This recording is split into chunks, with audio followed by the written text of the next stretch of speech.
one and only Deja. Welcome back to my channel. If you're new here, hi, I'm Deja. Make sure you subscribe. We're on the road to 2,000 subscribers, so please help me get there. And I hope you guys enjoyed this video. And if you haven't watched any other videos on my channel, you can go do that. Thank you. But today we are going to be talking about, the title I was going to use was Basic to Baddie, but I don't want to say basic, so I'm just going to say like Baddie tips, my transformation tips. These are the tips that I'm going to give that have worked for me as not always being the most confident person. So let's get into it. I think I'm gonna start a new segment for my channel where we do like chit chats, and I'm trying to think of a name for it. I was gonna do Deja Talks, so I might stick with that. I don't know, we're gonna see how I feel about it. But let's get into the video. So I have some bullet points that I wrote down in my phone, so let's get into it. I first want to say that feeling like a baddie and like bossing up, rebranding, all of those things, everything starts from within. Like, that's something that I had to learn. Like, everything starts within. You can't try to work from the outside in. You got to work from the inside out. That's how life is. So yeah, I would just say the first tip is, you know, starting from within with self-esteem, self-care, making sure you look presentable, or even if you don't look presentable and you at home, still having that self-esteem, that confidence. Like, I look crazy, but I'm still pretty. Like, my face is pretty, my soul is pretty, you know, things like that. That is super important as far as like just wanting to change your mental about everything. Like, once you start feeling good, everything starts to follow. You start thinking better, you start, you know, everything just follows. So make sure that, you know, you're taking care of yourself, you're looking presentable, whatever looking presentable is to you that will make you feel good about yourself. Make sure that you have self-esteem, you know, high self-esteem. Make sure you say affirmations to yourself and just look at yourself and be like, you are pretty. Like, you pretty, girl. That's what I've learned to do, because I haven't always been, you know, the person with the most confidence. But now, oh baby, you can't tell me nothing. I got all the confidence.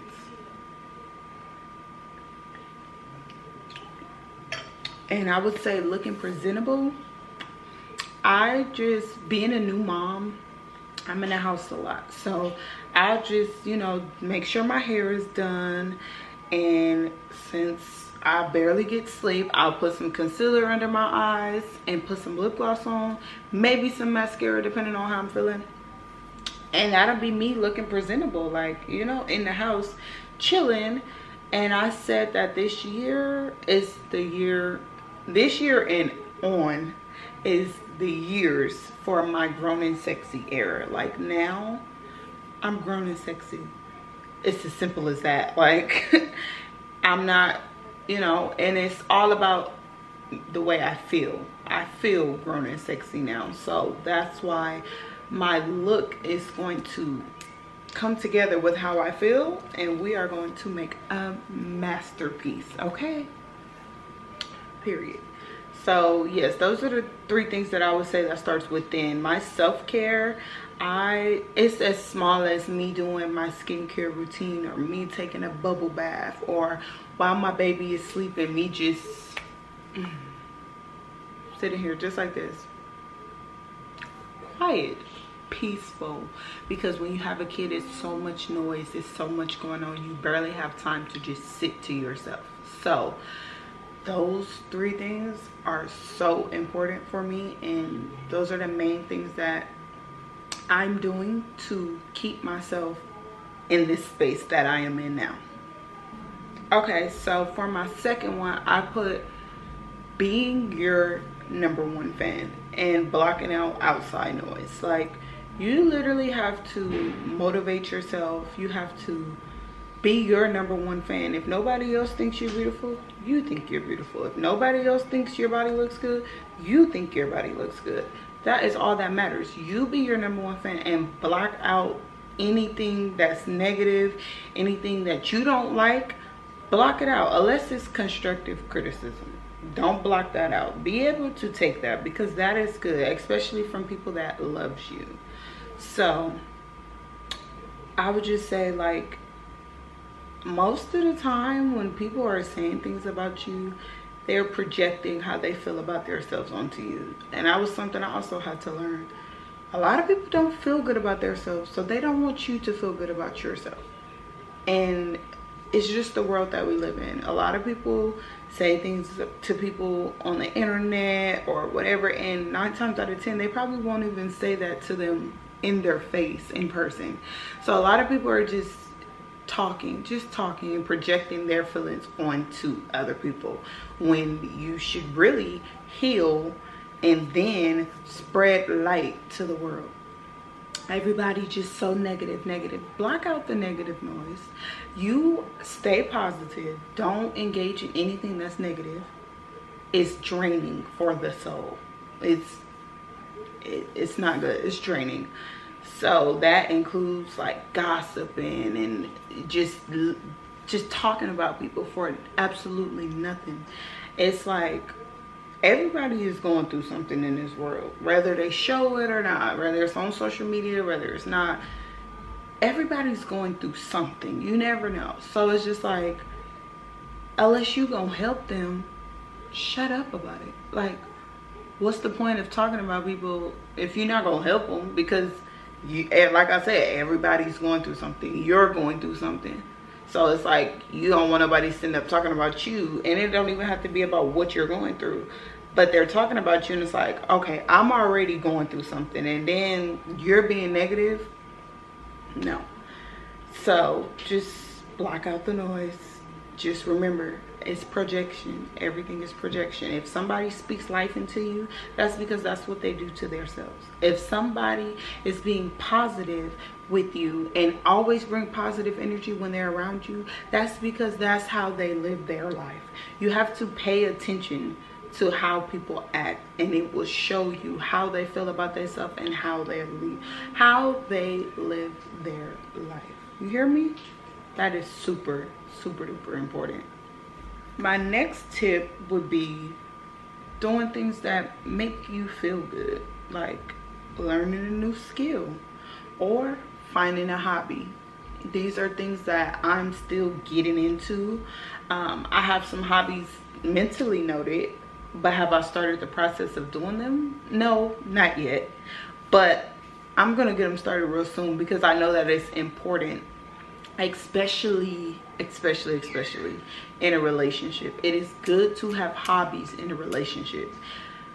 I cannot stress this enough. I've been in relationships where I didn't have hobbies and just wanted to be under my partner and do everything and be with each other all the time, unless, you know, we really couldn't be together, if it was work or, you know, anything like that. But as I'm getting older, I'm learning that it's so important to have hobbies of your own for yourself. Things that make you feel good. Things that you can go and get up and do by yourself. Do things by yourself. Do things by yourself, please. My hobbies and things that I want to get into, something this year I want to learn, is how to play piano.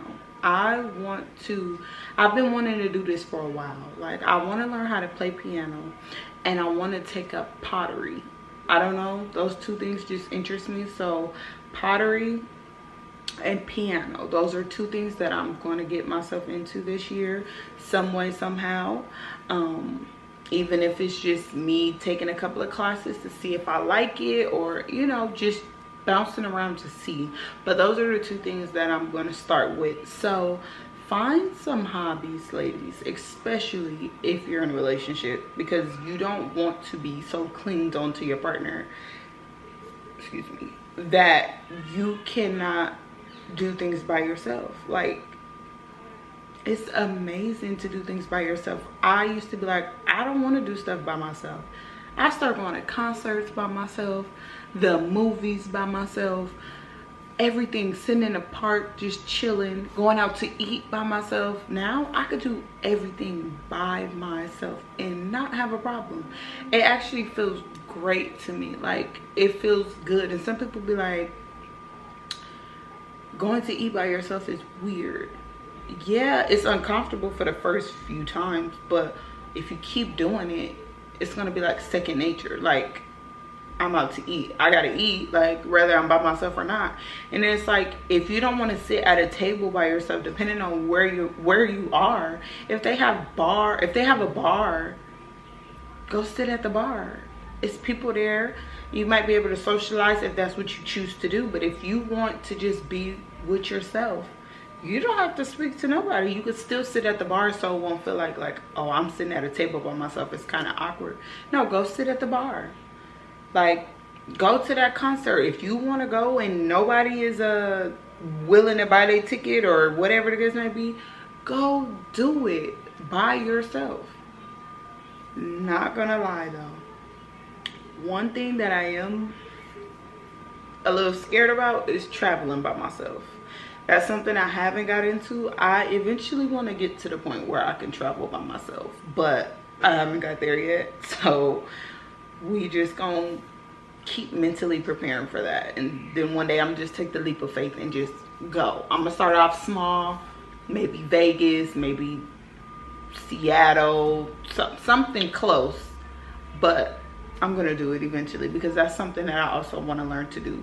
Travel by myself. That's something that makes me feel good. That is one of my favorite hobbies. Traveling is my favorite hobby. I love it.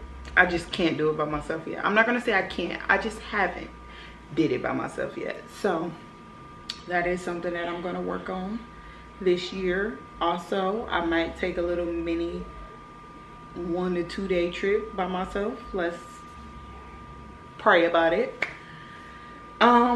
But yes, really finding a hobby could really change your mental of everything. If you're going through something, or if you're bored, or if you just want to get out and do something, you'll have something to do because you have a hobby, something that you like to do, and you can do it all the time. And it could turn into a passion. Hobbies could turn into passion. So if you don't know what you want to do with your life, if you're just stuck, you can't find something that you're passionate about, get into some hobbies, and that might help you find something that you're passionate about. Hobbies could be anything, literally. Look on Google, look on TikTok, look around and see what are different hobbies, what can I do on my free time, and that could turn into a passion. Now, this last tip is one of the ones that's near and dear to my heart. And it's just like bossing up or rebranding yourself. And I feel like you can rebrand yourself at any point in your life. I don't care if you're 20, 30, 45, 65. You're always growing, you're always learning yourself. There's always space to grow. And I feel like rebranding yourself is just you growing into a better self. And Beyonce said, the best revenge is your paper. So my number one for bossing up, whether it's out of a relationship, out of just mentally bossing up, find a new stream of income. Find a better job. If you feel like you don't want to work where you're working at, find a better job that got more pay. Go to school so that you can get a better job, or further your education so that you can get that career that you want. It's never too late. Even if you're in your 30s or whatever the case may be, it's never too late. It's never too late. That's something that I'm learning. I think at my age, sometimes I'm like, it's too late, or I'm too old now. I'm getting too old to be. No, you're getting too old to not know what you want to do for the rest of your life. That's the only thing you're getting too old for. So you should try to figure it out. You should go through the steps to figure it out. As long as you're working towards something, you're fine. It's stepping stones. As long as you're working towards something and trying to build something, that is all that matters.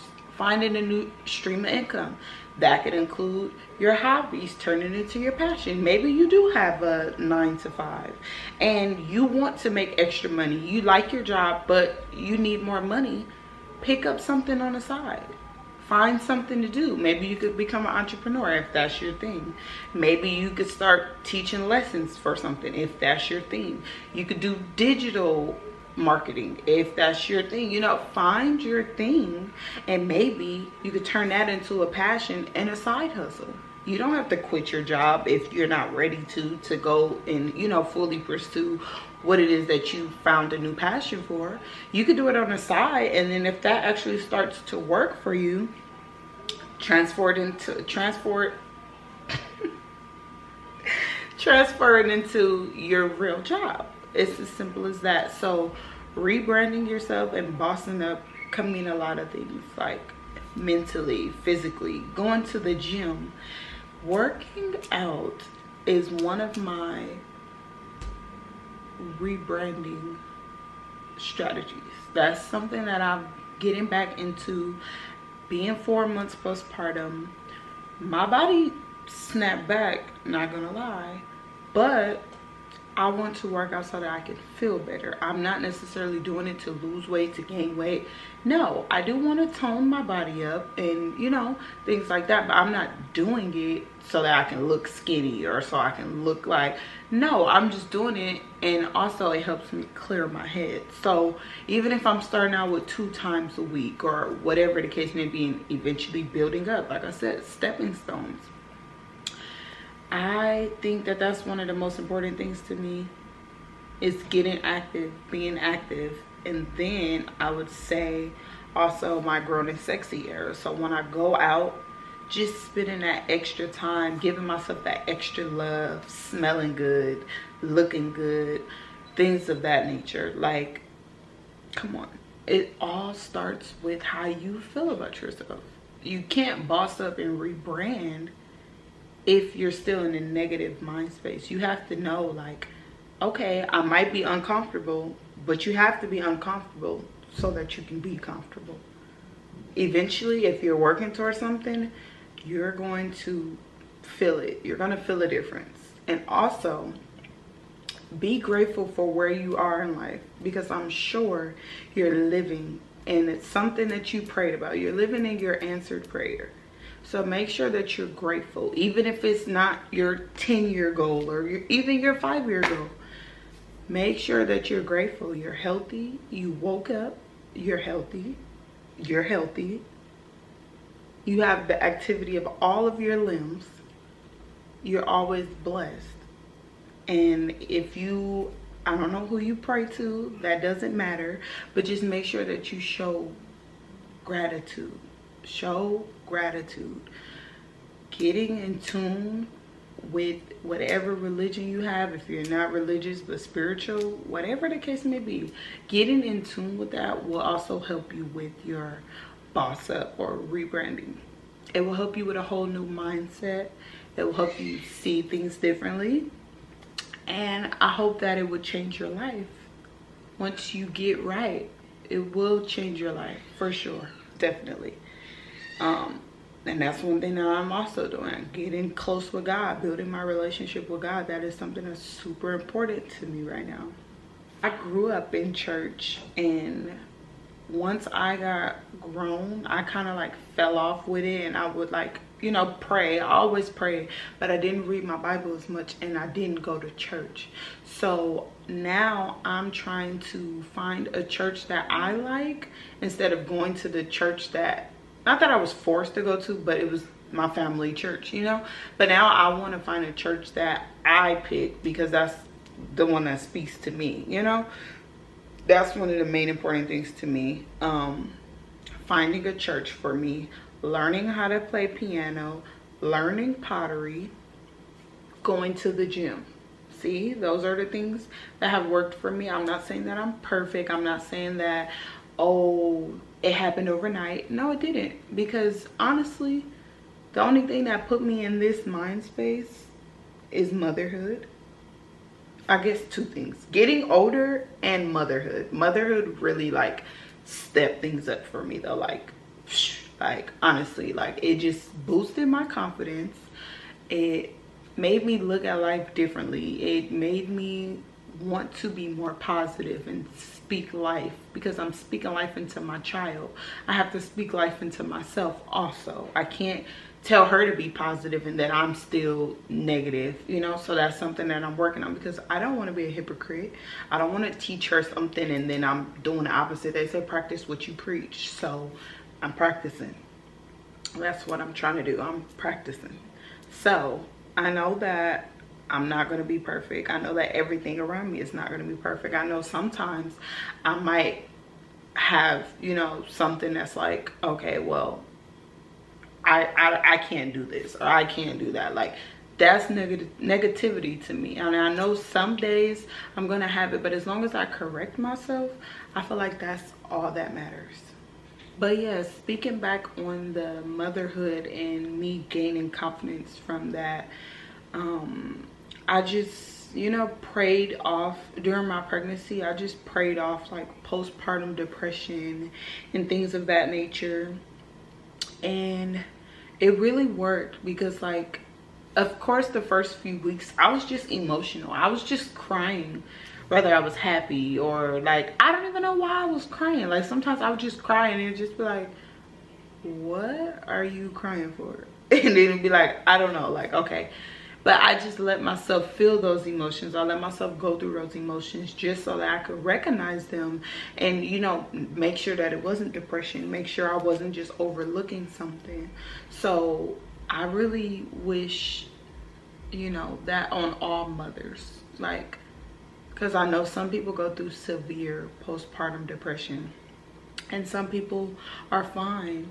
And I think that it's a mindset thing, you know. You can't let yourself stay down too long. You have to be intentional. You have to, you know that if everything doesn't get done today, it's fine. I could get to it tomorrow. I can do it, you know, I could do it piece by piece. It doesn't have to get done. Everything is always like, as much as you try to set a schedule when you have kids, it's hard to do that. It's almost never on schedule. And that's something that I learned. Just be patient with myself and be patient with my baby, because we're learning each other. And sometimes I'd be like, okay, well, she's normally asleep by 8:30. It started off with her being asleep by 10 o'clock. She started going to sleep a little earlier. Sometimes she might go to sleep at 9:30. Sometimes she might, you know, it's no schedule, it's no set times for anything. I'll be like, oh, it's laundry piling up. Okay, wash the laundry.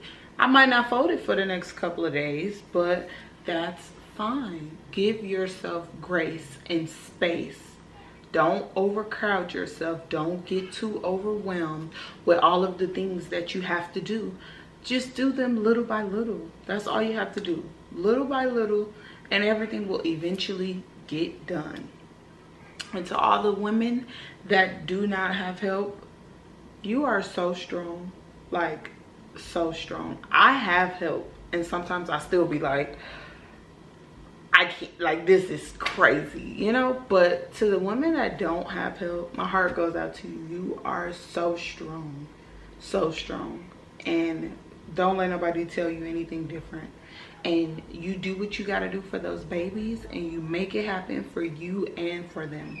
And just remember, you have to take care of yourself to be able to take care of them. You have to pour into yourself so that you can be able to pour into your kids. Always remember that. So if you have to take 5 minutes out your day, 10 minutes out your day while the baby is sleeping, I know they say sleep with the baby. Sometimes get a little self-care in, whatever that might be for you. Going out and sitting in the sun if you have a balcony, or reading a book, or doing a skincare routine, or taking a bubble bath. Whatever it is that you can do to show yourself some love and some care, do it. Whether it's once a day, 2 times a day, maybe once a week.